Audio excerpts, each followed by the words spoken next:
Hii ni Kwaresma. Tumsifu Yesu Kristo. Na leo ni siku ya 31 katika mfululizo wa mafungo yetu ya Kwaresma ya mwaka huu.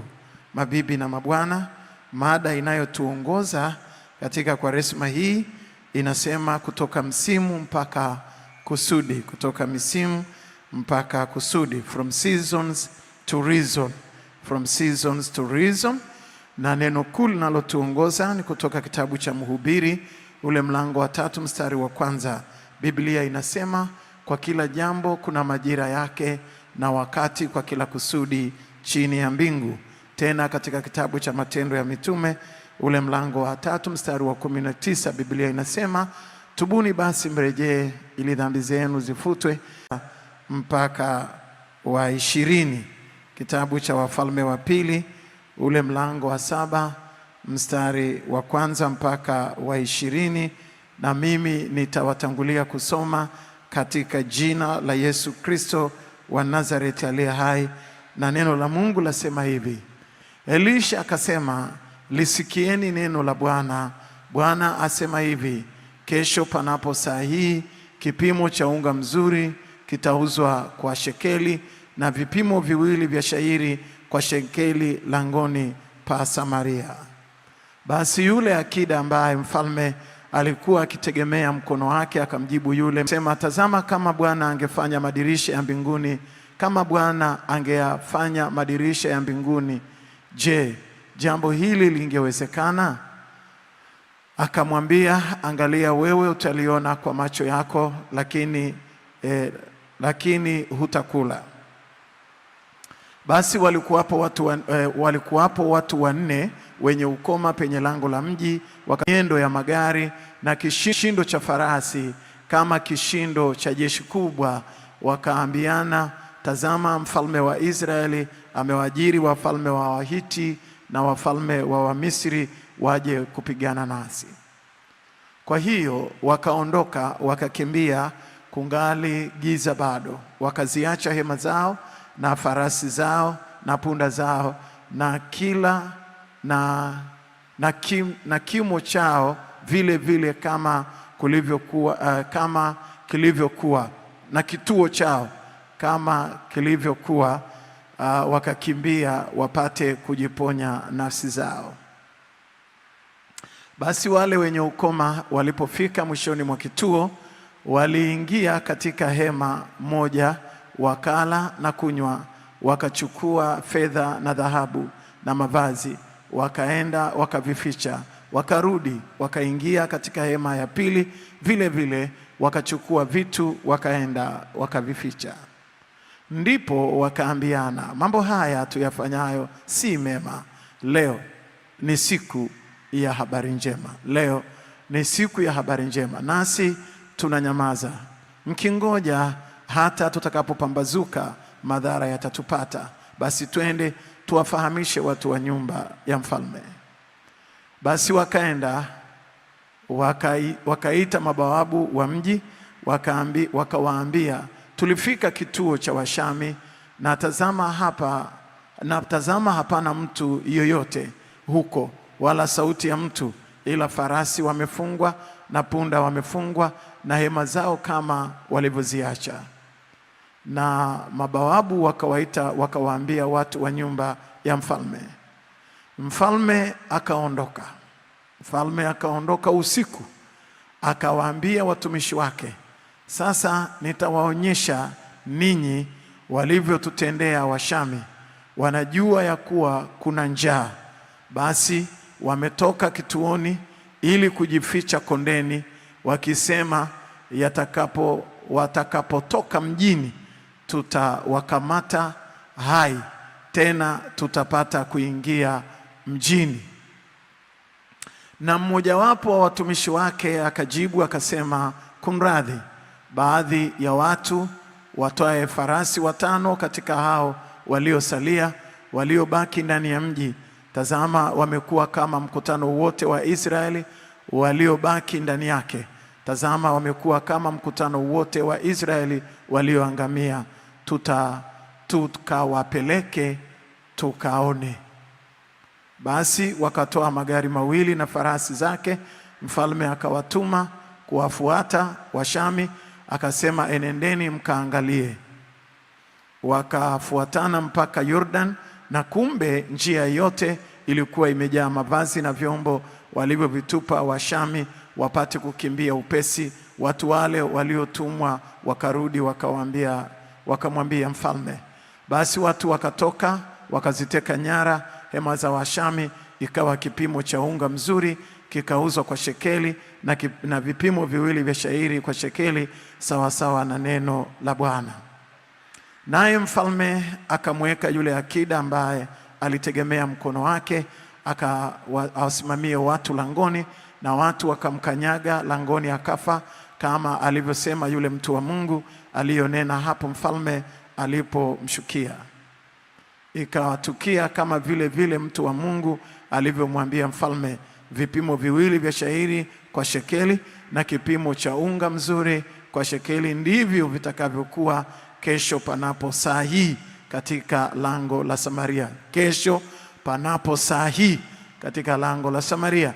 Na yule akida akamjibu mtu wa Mungu akasema, sasa tazama, kama Bwana angefanya madirisha mbinguni, je, jambo hili lingewezekana? Akasema, angalia, wewe utaliona kwa macho yako, lakini hutakula. Ikawa vivyo hivyo, kwa kuwa watu walimkanyaga langoni akafa. Na hili ndio neno la Mungu. Tuombe. Mungu Mwenyezi, asante kwa ajili ya asubuhi ya leo. Ikawa asubuhi, ikawa jioni, siku ya 31 ya mafungo yetu. Umesema nasi katika siku zote, na leo sema nasi tena. Utujalie na akili na ufahamu na utashi wa kuelewa na maandiko.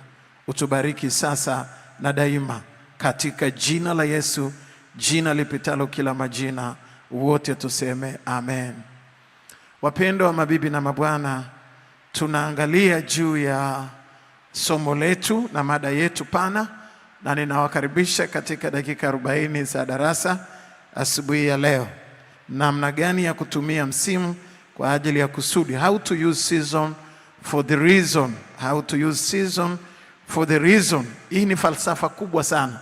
Namna gani ya kutumia msimu kwa kusudi. Na kila msimu nimesema umebeba kusudi kwenye maisha ya kwako. Uwe msimu mbaya, uwe msimu mzuri. Msimu wa mapito unakudiscipline. Hata Yesu mwenyewe katika kitabu cha Zaburi ameandika, nalishukuru kwa kuwa naliteswa.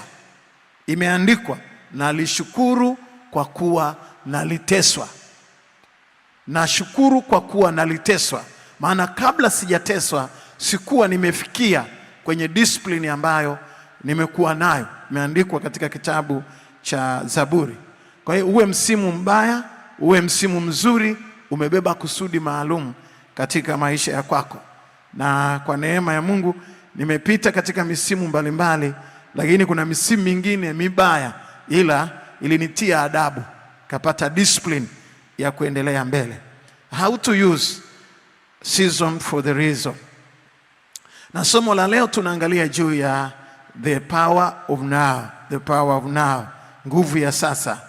Na mabibi na mabwana, nimesoma katika kitabu hicho cha Wafalme, na ni habari za wenye ukoma wanne, ni habari za njaa iliyokuwa juu ya taifa la Israeli, njaa mbaya ambayo kimsingi katika dunia ya leo haijawahi kuonekana njaa kiasi cha wanawake kuchemsha watoto wao na kuwala nyama.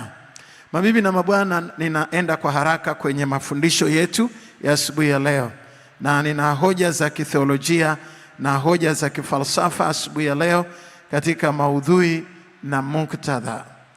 Na ninamalizia, jana tulizungumza hoja 2 jana, na leo ninamalizia hoja 2, yani hoja ya 3 na ya 4. Somo hili limehama kutoka jana, sikuweza kumaliza hoja ya 3 na sifanyi revision. Sina mpango hata kukumbusha hoja 2 za jana, utazitafuta kwa library yetu. Muda wangu haunitoshi na siku zimeisha. Hoja ya 3. Wakati msimu wa njaa mbaya kiasi cha wanawake kula nyama ya watoto wao na wafalme kula mavi ya njiwa, Elisha alitumia nguvu ya sasa The power of now. Kutoa unabii wa kuitoa nchi kwenye msimu wa njaa kubwa. Na alitamka katika unabii, akasema kesho panapo majira kama haya. Yaani kama kuna msimu mbaya, kuna wakati ambao hauwezi kutoka mpaka umepokea neno la kinabii na lenye mwisho, expire date of that problem. Sijui nawezaje kutofanua hapa kwamba kila kitu kina expire date yake, lakini lazima utangaze expire date, tarehe ya mwisho ya shida na njaa na mapito na mkosi na kisirani na udhaifu ambao unapitia. Kuna msimu, nazungumza from season to reason. Msimu lazima uvunje matanga yake. Hata sisi tunapopata msiba, uwe ni msiba mgumu namna gani, lakini tunafika mahali pa kutamka kwamba sasa tanga hili, maombolezo haya yamevunjwa, watu waondoke kwenye msimu mbaya na waende kwenye msimu mwingine, waende kwenye kusudi la maisha yao. Hakuna maombolezo yasiyokuwa na matanga hata siku moja. Na ukiona unaomboleza too much, una problem kubwa tu. Kwa hiyo Elisha anatoa unabii, anamwambia askari aliyetumwa. Askari alitumwa akaenda mbele za Elisha. Elisha akamwambia yule askari jeshi, kesho panapo majira kama haya, njaa ni historia kwenye nchi hii. Wanawake wanakula nyama za watoto, mfalme anakula mavi ya njiwa, lakini kesho majira kama haya, natangaza mimi niliye kuhani, niliye nabii, majira kama haya kesho, expire date ya hii problem ni kesho. Mwisho wa msimu huu wa njaa mbaya ni kesho. Na mimi nataka niseme kuna watu ambao umepitia msimu wa mbaya wa kiasi fulani. Na mimi nimesoma kuanzia kitabu cha Mwanzo mpaka Ufunuo. Hakuna mahali ambako msimu mbaya ulipita, malaika akaja au mnabii akasimama asitoe unabii wa kutangaza time frame. Na wale waombaji mnaoomba, makosa tunayoomba, tunaomba mfululizo bila kutamka kinabii kwamba hii problem inatakiwa kuisha lini. Na maombi yoyote kwa wale waombaji, intercessors ambao ni waombaji, lazima wachukue. Hakuna mtu muombaji katika Biblia kama Musa. Musa alikuwa ni very intercessor person. Na wakati alipoitwa kwenye nyumba ya Farao, Farao akamwambia niombee hawa vyura watoke katika nchi hii. Muombaji yoyote lazima ajue. Na Musa akamwambia Farao, niambie unataka lini? Niambie unataka hii problem expire lini? Hii shida iishe lini? Farao akamwambia kesho. Na muombaji yoyote, na haya ndio makosa ya waombaji.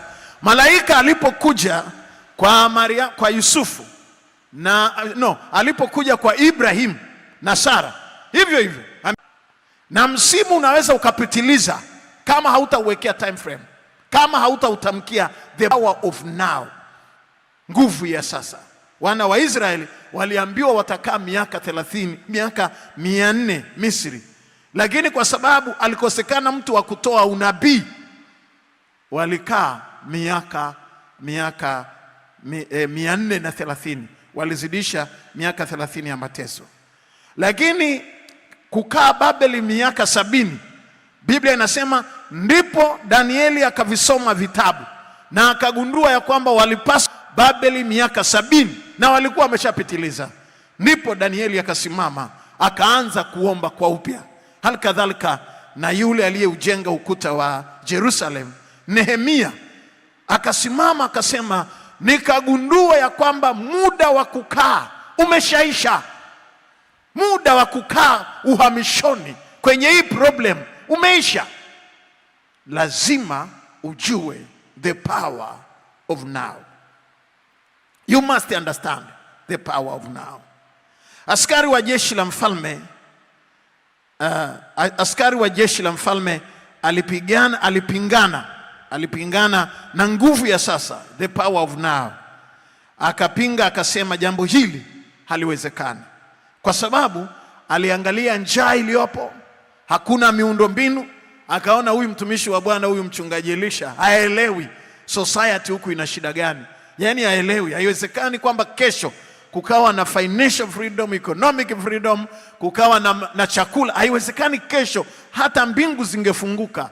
Anakataa kwa sababu ya mazingira aliyonayo, kwa sababu ya msimu wa njaa ulivyokuwa umeshikilia kwenye fikra zake. Aliona nguvu ya sasa ila hakula. Hiyo ndio problem. Elisha akamwambia, utaona nguvu ya sasa na nimetabiri juu ya sasa, na itatokea wakati ule ule ambao nimesema, lakini wewe hautakula. Na nataka uangalie reflection ndogo hapa. Nataka uone wakati msimu wa njaa mbaya kiasi cha mfalme kula mavi ya njiwa, na Elisha alitumia nguvu, the power of now, kutoa unabii. Na hii ni njaa iliyokuwepo, watu wanakula mavi. Angalia namna ilivyo. Na Elisha anatoa unabii, anasema kesho majira kama haya unga mzuri utauzwa langoni pa Samaria. Kutakuwa na maisha mazuri kesho tu, majira kama haya, saa kama hii problem, msimu hapa utakoma, huu wa jangwa utakoma, na ule wa green utaonekana. Hii ndio shida ambayo watu wengi hawajui kuweka mpaka wa kutoa unabii katika maisha ya kwao. Wenye ukoma 4 walifanya maamuzi ya kufa na kupona, kuiendea nguvu ya sasa, the power of now. Kuna wakati ambao you can't reach the power of now unless otherwise you must make a decision. Lazima ufanye maamuzi. Na nataka nikuambie maamuzi pia ya kutoka kwenye msimu mbaya. Huwezi kutoka kwenye msimu mbaya usipofanya maamuzi hata siku moja. Wana wa Israeli walipofiwa na Musa walilia, waliomboleza miezi, wanalia tu. Lakini Mungu akamwambia Joshua, Musa mtumishi wangu amekufa. Moses aliyekuwa mtenda miujiza amekufa, ni wewe utakayewavusha watu hawa na kuwamilikisha nchi. Sasa wenye ukoma walifanya maamuzi ya kufa na kupona, na wakaamua kuiendea nguvu ya sasa. Wakasema, na tuendee jeshi la Washami, tukifa na tufe, tukipona na tupone. Wakaendea jeshi la Washami.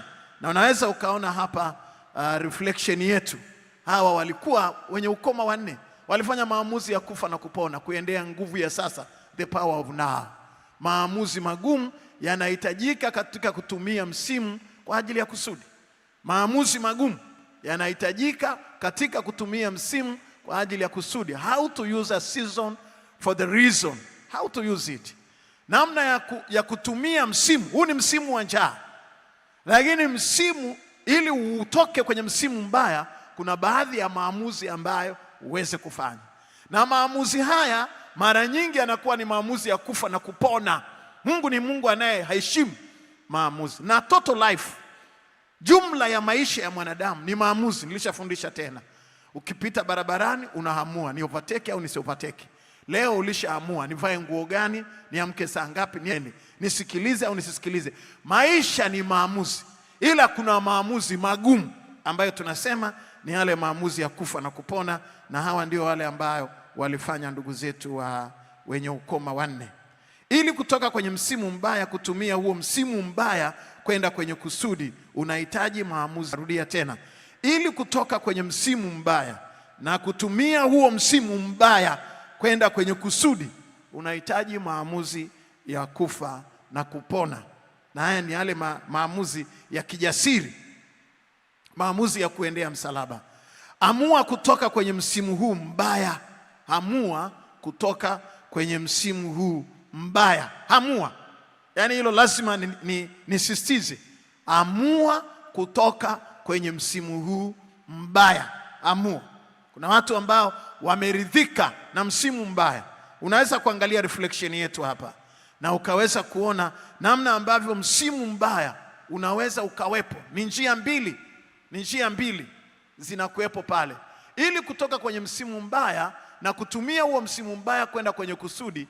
Msimu mbaya huwa hapo na unaonekana pale kwenye reflection yetu, na kusudi liko pale, njia ya msalaba, theology of the cross. Na unahitaji maamuzi ya kufa na kupona. Umeona ile mikono miwili ina njia mbili, na umeona njia moja huo msimu mbaya, lakini pia kusudi liko pale, njia ya msalaba, the road of cross, ile njia ya msalaba. Na namna ambavyo unahitaji kufanya maamuzi magumu, namna ya kupanda, sio maamuzi mepesi, ni maamuzi magumu ambayo unapaswa uyafanye. Mfalme wa Israeli alikuwa na roho la kuchelewesha na roho nzito, anafanana na Farao wa Musa. Alikuwa na nguvu ya vita, alikuwa na vita ya nguvu ya sasa, the power of now. Huyu mfalme wenye ukoma wamekuja wakatoa ripoti, wakasema kule tumeenda kwenye hema ya Washami, chakula kipo tele, Washami wamekimbia, kuna kila kitu. Mfalme akaondoka usiku, yuko kama Farao la Musa hivyo, akaondoka usiku, akaenda akaitisha kikao cha mawaziri na wakuu wa majeshi, akahutubia usiku ule president wa nchi, akaambia ninataka niwaambie mbinu za kijeshi. Hawa Washami wamekimbia kwenda kujificha kwenye mabonde, wanajua tuna njaa, huu ni mtego, watatukamata kwa mikono yao, tutakamatwa kama mbuzi na tutachinjwa vibaya. Black propaganda, hizo ni dead thinking, mawazo yaliyokufa. Na yeye anajifanya kwamba natoa ushauri wa kijeshi, na yeye ndio amiri mkuu wa jeshi, mfalme wa Israel, president. Akaambia msisubutu kutoka, tuendelee kula mavi ya njiwa, na wanawake chemsheni watoto waliobaki mle. Unajua nataka kuzungumza nini? Roho la kuchelewesha. Unakuta kuna facilities, yani watu wa kufacilitate wapo, facilities zipo, uwezo wa kufanya vitu upo, una naela benki. Kuna mtu mmoja alikuja hapa akaniambia, mchungaji, naela kabisa, some millions, hundreds of million, nataka kujenga, siwezi. Facilities there. Unabii wa Elisha umetolewa, Mungu ametuma malaika na msikizisho kutoka mwenyewe kuwafukuza Washami.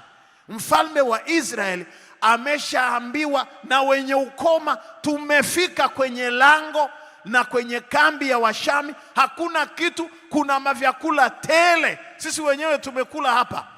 Na wale vijana wamekula, wenye ukoma wanacheua, wana miaka hawajala chapati, hawajala supu ya kuku, hawajala wali, hawajala pilau, wana miaka wanakula mavi ya njiwa. Mara hii wamekula chakula kimeenda tumboni, wanarizi hivi. Si mnajua kabisa mtu kila unapata ka usingizi fulani hivi, unapata burudani, wana digestion ina take place. Mfalme anaambiwa, tafadhali nendeni kwenye hema mkachukue chakula, Washami hawapo. Mfalme analiroho la kuchelewesha, watu wako kwenye njaa, anaitisha press, anaitisha kikao, anahutubia kuwaambia msisubutu kutoka kwenda. Jamani, kama ukiongozwa na mtu mwenye roho la kuchelewesha, problem hazitakaziisha katikati ya kampuni au jamii au society au mahali ambako unakaa. Vipi kuhusu huyu mfalme wa Israeli na yule Farao wa Musa aliyekuwa na vyura, na watu wanateseka na yeye anateseka? Mfalme mwenyewe anakula mavianjiwa, yule Farao wa Musa naye alikuwa anateseka na vyura, lakini anasema hapana, kesho. Na huyo anawaambia msitoke. Sasa tusitoke tufanyeje? Tufe? Hao wenye ukoma wasio na silaha walishafanya maamuzi magumu. Ndio maana nimekuambia juu ya kufanya maamuzi magumu. Lakini yule mfalme anawaambia watu tulieni, na kuambia ukiwa na mume ambaye analiroho la namna hii. Unamwambia nimeshakopa baba, mimi kazini tumekopeshwa viwanja kazini. Unajua kuna wakati mwingine kazini watu wanakopeshwa viwanja na wanakatwa hata miaka 10 hata miaka 20 wakiwa kazini. Wizara yetu inatufadhili, kampuni yetu, kula ofisini, kwenye taasisi yetu, baba tumepewa viwanja. Kwa hiyo mshahara wangu nitakuwa napokea kidogo. Hapana. Kuna haja ya kuhangaika na viwanja. Yaani facilities zipo, uwezo wa kufanya hivyo upo, lakini unakuta yule mwanaume hawezi. Ninawaonea huruma wakina mama ambao wana brain alafu wako chini ya lifarao la Musa. Hiyo ni problem kubwa mno. Lakini nawaombea wakina mama wote waendelee mbele. Pigie Bwana makofi mengi ya shangwe, haleluya. Hayo makofi hayatoshi, piga tena haleluya. Haleluya. Sasa nataka kusema nini hapa asubuhi ya leo? Nataka uangalie hiyo reflection yetu hapo kwa asubuhi hii. Unaweza kuangalia lifarao la Musa hilo hapa na huyu mfalme wa Misri, mfalme wa Israeli. Hao watu wawili, hizi spirit za kuweza kuwashikilia watu kwenye mateso na facility za kuwatoa kwenye mateso, na wakati na saa imeshafika, lakini nakwambia hapana, hakuna sababu ya kuharakisha kiasi hicho. Oh my God. Mungu akuondolee roho la namna hii, na kwenye maisha yako usikutane na maroho haya. Sema amina, alafu mpigie Bwana makofi mengi ya shangwe, haleluya. Na Biblia inasema alipokuwa anatoa ushauri, mtu mmoja tu kwenye ile kikao chake alichoitisha press ya kitaifa, mtu mmoja akasema, kumradhi, peleka farasi na watu wachache, wakifa wanakufa tu. Ni maamuzi magumu. Anambia peleka ukaone. Wewe unatuambia kwamba tusitoke. Let us go. We have to go there. Acha tuende pale tukaone, na kama tunakufa tufe, na kama hatufi basi. Maamuzi magumu. Alipotoka ulikuwa ni mwisho wa msimu mbaya. Hivi kuna watu wanaonielewa sawa sawa? Hebu mpigie Bwana makofi mengi, haleluya. Na tofauti ya hawa leaders, Farao wa Musa na huyu mfalme wa Israeli, walikuwa wanatofautiana sana na yule Farao wa Yusufu. Farao wa Yusufu anazuia njaa ambayo haijaja kwa miaka 7 kabla. Hawa wana njaa, viumbe wazito wasiobebeka na mbereko. Hakuna kitu kibaya kama kuwa na uzito kwenye maamuzi, na hasa wakati unapokuwa ni kiongozi. Unaweza ukaamua, lakini kwa kuchelewa na watu wameshapata madhara. Na hiyo sasa mchakato. Kukosa nguvu ya sasa, the power of now, ni kushindwa kutumia fursa nyingi na uwezo ulioko tayari mikononi mwako. Kukosa nguvu ya sasa ni kushindwa kutumia fursa nyingi na uwezo ulioko tayari mkononi mwako. Kiangalia reference yetu hapa, unaweza ukaona kwamba chakula kilikuwa pale, unga mzuri huko ngambo ya pili tu, na yule pale ni kiongozi, ni mfalme, ana mahangaiko ambayo anashindwa kutumia nguvu iliyoko tayari. Unga mzuri na maisha mazuri na uheri yalikuwa tayari, na ilikuwa siku ya habari njema mno kuondoa habari mbaya ya njaa. Ila mfalme ni kikwazo, kiongozi ni kikwazo, na wakina mama ambao wana mawazo mazuri, wafalme wao ana liroho, ameolewa na mwanaume mwenye liroho la Farao wa Musa. Maamuzi kichwa kizito, kila ukizungumza hakuna kitu kinaenda. Ila kuna wakina mama wengine wanaendaga huko mbele, alafu vinakuja kukutanaga huko mbele ya safari. Na mimi nawaomba nendeni kwa jina la Yesu Kristo, vitakutana huko mbele ya safari, tajulikana huko. Wewe nunua kiwanja, endelea mbele. Nini bwana? Haleluya. Lakini naweza ukaangalia reflection yetu ya unga mzuri. Naona unga mzuri, life is there. Maisha mazuri yako pale. Ilikuwa ni siku ya habari njema, na huyu bwana anazuia, na maamuzi wakati mwingine yanaweza yakakuzuia kwenda. Je, vipi kuhusu wewe na usongo, na wewe unayenisikiliza? Upande wa pili una mahali ambako Mungu anataka uende. Je, vipi kuhusu wewe? Umekwama wapi? Ni nini ambacho kimekukwamisha? Sasa yako ikoje? Unaona nini? What do you see? Unaona nini kwenye maisha yako? Maamuzi yapi magumu unapaswa kuchukua? Ni maamuzi yapi magumu ambayo kimsingi unapaswa kuchukua kwa haraka? Unalisikia neno la Mungu au unasikia kelele ya msimu mbaya unaopitia? That's the problem. Msimu mbaya una kelele, na hakuna kitu chenye kelele kama msimu. Msimu una kelele nyingi, zipo kwenye mtandao kelele, zipo kwenye moyo wako kelele, zipo kwenye fikra zako kelele, kelele ya kesi, kelele ya hasara, kelele ya mahali unakopitia financially, kuna kelele nyingi. Swali langu la msingi hapa, unasikia neno la Mungu au unasikia kelele ya ule msimu mbaya ambao unapitia? Fanya maamuzi ya kufa na kupona. Na unaweza ukaangalia reflection yetu hapa.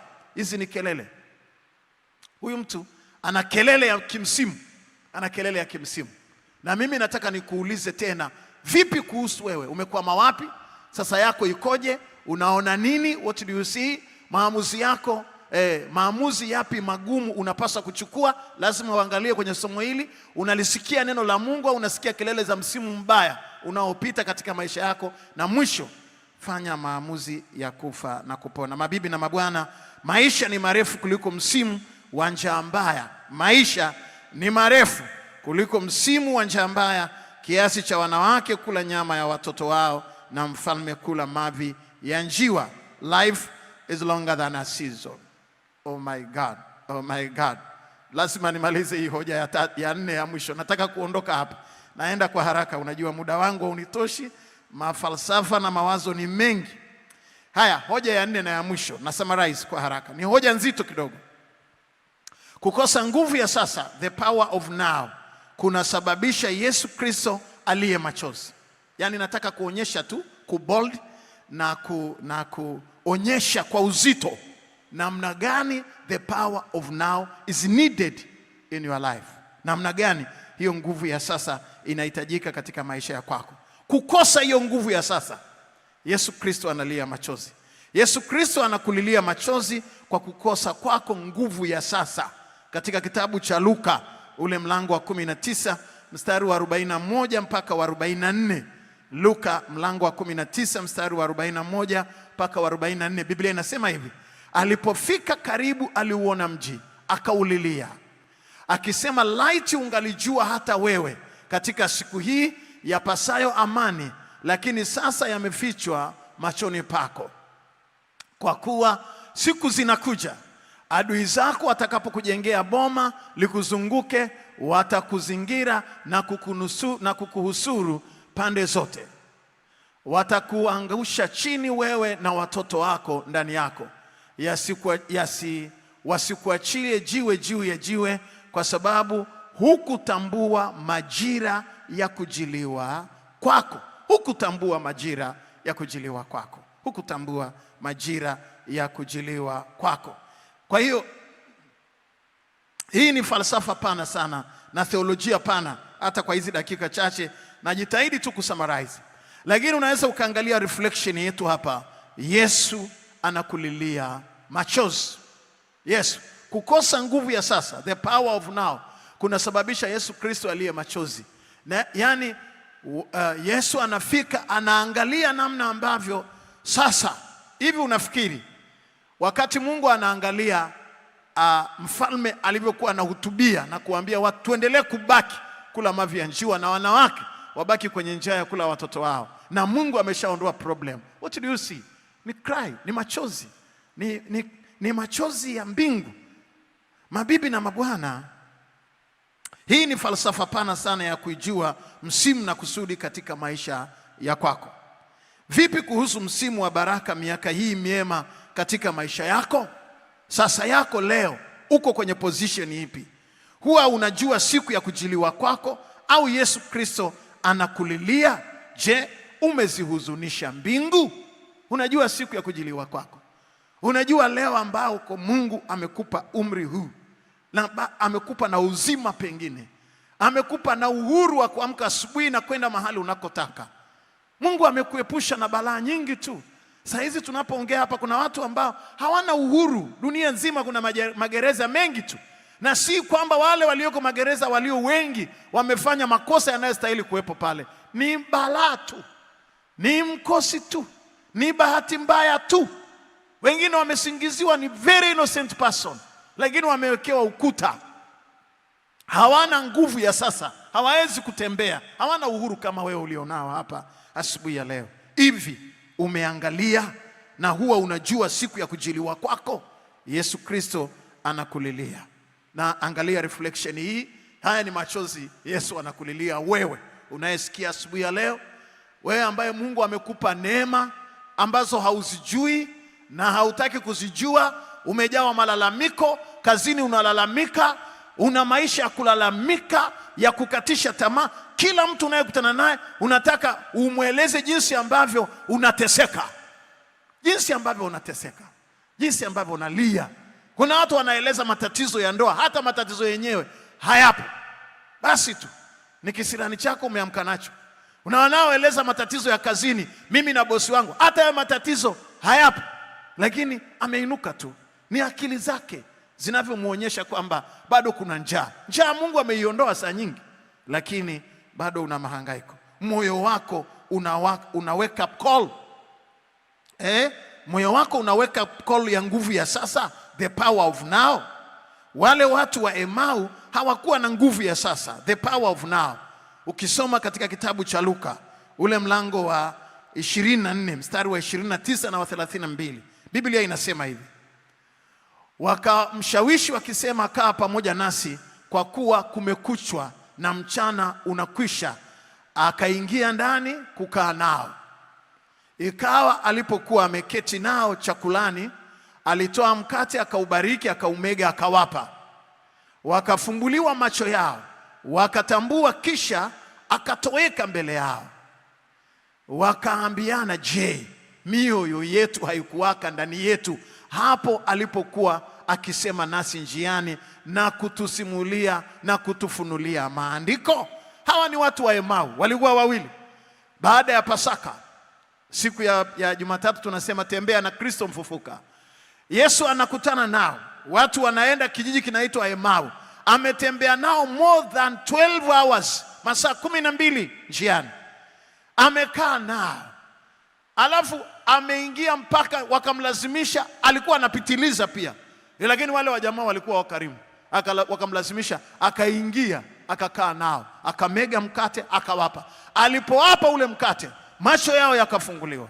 Ndio mmoja anasema, hivi mioyo yetu haikuwaka? Unaweza kuona reflection yetu hapa. Hivi mioyo yetu haikuwaka? Wanaulizana, hawana the power of now, hawana nguvu ya sasa. Nakwambieni, hii ni problem kubwa katikati ya watu. Kuna watu wanakutana na miujiza yao na hawaelewi kwamba wameshafikia wapi. Anabaki kuendelea kuomba. Hawa wanasema, hivi mioyo yetu haikuwaka? Kama tumekaa naye kwa masaa 12, Mungu, mwana wa Mungu, hatukupaswa kumuuliza mengi zaidi? Hivi hata mioyo yetu haikuwaka? Ninakuombea uwe na moyo unaowaka ndani yako kwa jina la Yesu Kristo wa Nazareti aliye hai. Washindi wachache wangesema amina. Mabibi na mabwana, taa yako ya ndani inawaka. Taa yako ya ndani inawaka, na inawaka kukuonyesha upo kwenye kipindi gani. Yaani saa hizi kuna jambo gani katika maisha ya kwako. Taa yako ya ndani inawaka. Angalia reflection hii, taa yako ya ndani inawaka, inawaka. Una nafasi ambayo unasema, sasa yangu Mungu. Nataka nikuambie, kuna watu ambao hamjawahi kujua sasa yenu na nguvu ya sasa yenu. Na ninakuomba kuanzia leo, anza kabisa maisha mapya. Nguvu yako ya ndani, taa yako ya ndani iwake na uwashe. Mabibi na mabwana, life is longer than a season. Maisha ni oh my God, mpigie Bwana makofi yanayoeleweka. Haleluya. Life is longer than a season. Maisha ni marefu kuliko msimu. The power of now, nguvu ya sasa. Nataka hili ulibodi kwenye moyo wako. Nguvu ya sasa, nguvu ya sasa. The power of now. Good luck. Nguvu ya sasa, wakati ambao una mapafu. Preach the gospel. Na wakati ukihubiri dakika 5 unaanza kupiga chafya kama mchungaji Kimaro. Lakini this is, oh my God, oh my God, oh my God, oh my God, oh my God. Huu ni wakati wa kwako. Hebu rudisha ile reflection pale. The power of now. The power of now. Ninaomba ninyi ambao asubuhi ya leo mnaenda makazini, una mahali pa kwenda kusaini kitu. The power of now. Nawaombea vijana ambao mna kazi, mmemaliza vyuo, hata kama hauna kazi, ili mradi ni kijana. Kuna watu tunatamani miaka yetu ingerudishwa hapo nyuma, tukaanza kazi kufanya, tukaanza hata kusoma, tukaanza hata kufikia hapo ulipo. Kama wewe ni kijana, that is the power of now and you must use it. Mtu asiudharau ujana wako. Wako wapi vijana wachache walioko hapa wangempigia Jehova vigelegele vya shangwe? Wewe nenda kaulize. Nenda kaulize watu ambao wana mambo mengi lakini umri umeenda kabisa. Wako hata hapa kwenye viti. Yaani masomo haya wanasema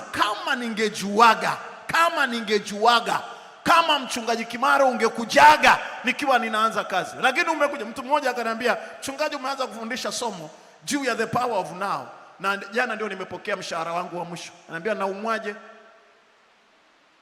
Ndio nimepokea mshahara wangu wa mwisho. Hivi wewe unaenda kazini asubuhi ya leo, ushawahi kujua siku unapokwenda banki kuchukua salary yako ya mwisho, kwamba sasa huu ni mshahara wako wa mwisho? Muulize mama Mari na mama Kitutu, watakueleza kama walikumbuka njia ya kurudi nyumbani. Ndio salary ya mwisho, na you must accept it. Lazima ukubali kwamba sasa hii ni salary yangu ya mwisho. The power of now. Mabibi na mabwana, hii ni Kwaresma. Tubu dhambi zako na upokee Yesu afanyike kuwa Bwana na Mwokozi wa maisha yako. Kutana na Yesu Kristo. Wale wa Emau walikutana na Yesu. Ninakuombea ukutane na Yesu. Umekutana na matukio mengi ya kudhulumiwa, ya kufilisiwa, ya kuteswa, ya kuumizwa. Umekutana na matukio mengi ya kukuumiza. Sasa basi, the power of now, kutana na Yesu Kristo wa Nazareti abadilishe maisha yako. The power of now, kutana na Yesu Kristo abadilishe maisha yako. Na hili ndio neno la Mungu. Naomba usimame. My time is over. My time is over. Jioni Engineer Goodluck Mushi, mwenye kifua cha kutosha na ndi sauti. So nasikia galivoko. Ni the power of now. Hata mimi nilikuwa kama wewe Goodluck zamani. Lakini ndio kama hivyo naendelea hivyo uzee. Kwa hiyo jioni Engineer Goodluck Mushi ataendeleza maombi, lakini nakukaribisha kwenye ibada ya Friday Ijumaa. Utapata nafasi nzuri ya maombi. Inua mkono wako juu na funga macho yako. Baba, yale ulionituma kusema leo nimejitahidi, hata muda haukutosha. Ninaomba yale ambayo sikuweza kusema, wafundishe watoto wako. Wape sikio la wale wafundishwao. Uso wako uende pamoja nao. Ninawabariki hivi leo. Ninawafunika madhabahuni pako kwa damu ya Yesu Kristo, kwa damu ya Pasaka na kwa damu ya Kalvari. Uso wako na uende pamoja nao. Na ibarikiwe siku hii ya leo, na zibarikiwe kazi zetu zote, na zibarikiwe safari za watoto wako. Wabarikiwe waingiapo, wabarikiwe watokapo.